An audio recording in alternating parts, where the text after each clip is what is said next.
relationship with the coach, you go back to March 20th, I believe, is when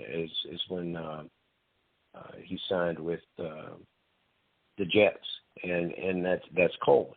So because of the relationship with Robert Saleh, I'm going with Coleman to get the best chance to play in this situation. He is Coleman, very, very familiar with him, with what he did at Indiana, and it's been a while since he came out in 2015, but it's the talent, the big playability, it's all there. We remember it. I think there's something still left in the tank for this player because Saleh is no dummy, and he has talent around him, and he is a loyal players coach, but not to the point of giving players opportunities that they don't deserve. And so when this got my attention, when after taking that job, he immediately signed Coleman. Carter is a very good college running back. Coleman's got about 3 or 4 inches on him. Carter, low to the ground, power runner, is a good player.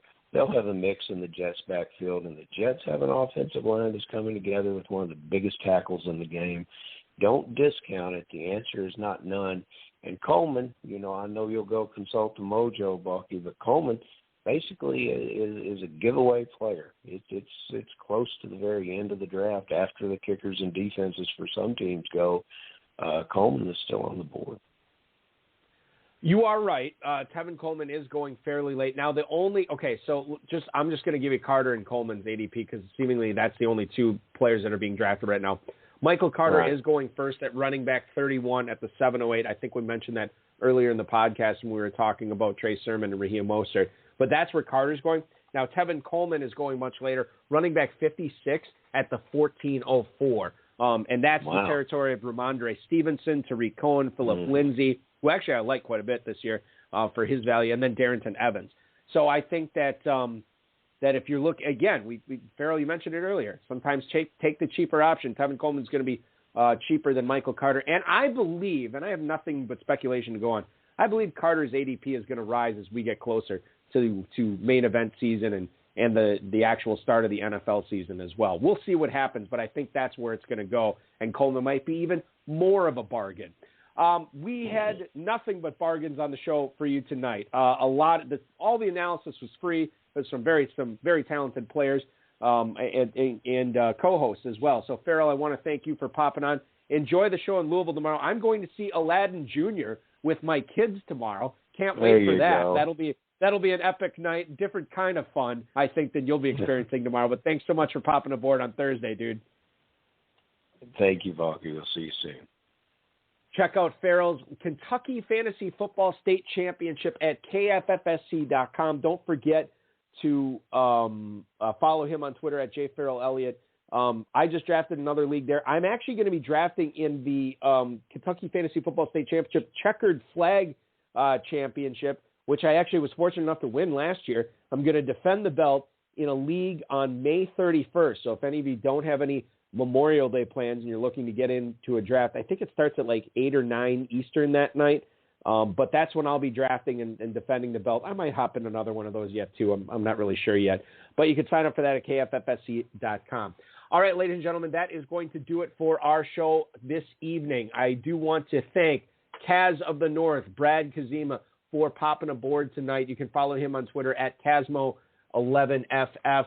Farrell Elliott, I want to thank him, the FFPC, Rob Bryce, and, of course, each and every one of you. Now, we will not be back on Friday. It's going to be another Thursday show next week. 10/9 Central, we will be back on Thursday. I believe, I don't want to say his name yet because he hasn't crossed the T's and dotted the I's yet, but I believe we'll have a very accomplished Football Guys Players Championship winner on the show on Thursday. Look forward, who's never been on the show too before, so I've never interviewed him. It'll be a lot of fun if we can get him on. If not, we'll get somebody else that is going to help you guys out in your drafts for sure in any event. A reminder to register for all your FFPC best balls at myffpc.com. Don't forget about the Dynasty startups that are going strong, as well as getting in on the Football Guys Players Championship Early Bird Competition. Get Football Guys Players Championship Competition Early Bird promo. which is a free $35 FFPC team. Want to make sure you guys are getting free team credits for that. Save $100 off on the FFPC main event.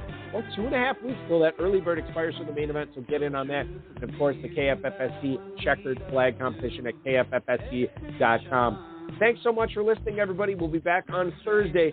Your early start to the weekend starts now. This has been another episode of the High Stakes Fantasy Football Hour, presented by MyFFPC.com. It was broadcast live and heard around the world. Balky and Farrell will be back next week with more analysis, interviews, and advice from guests much smarter than they are. Thanks for listening, and we'll talk with you again next week.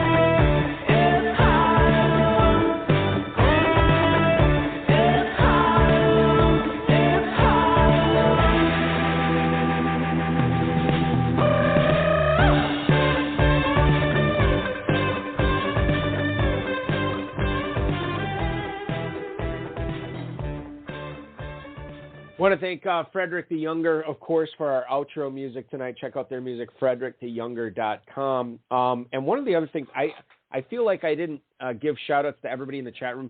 Normally when we don't do the show on a Friday, the chat room is a little bit lightly attended. Not tonight. We had a bunch of very accomplished players in there. Stuart Keene popped the board. Obviously, Kevin Williamson was in there. Wayne Ellis, Hudson Kern-Reeve. Bunch of, and I'm probably forgetting some others that were in there too. But I'm just seeing now, 26er Dynasty podcast. I don't know who that is.